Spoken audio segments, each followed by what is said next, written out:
السلام علیکم۔ کراچی میں شوہر نے بیوی پر پیٹرول چھڑک کر آگ لگا دی، جھلس کر دونوں جاں بحق۔ میاں بیوی کی چیخ و پکار، علاقے میں فضا سوگوار ہو گئی۔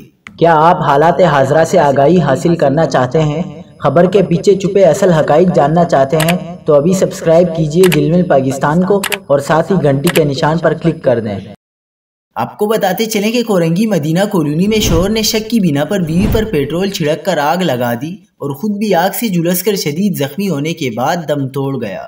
بیوی بھی زخموں کی تاب نہ لاتے ہوئے چل بسی۔ مرنے سے قبل شدید زخمی اہلیہ نے پولیس کو اپنا بیان ریکارڈ کراتے ہوئے واقعے کا ذمہ دار شوہر کو قرار دیا تھا۔ اسے شوہر جمیل نے شک کی بنا پر پیٹرول چھڑک کر آگ لگائی تھی۔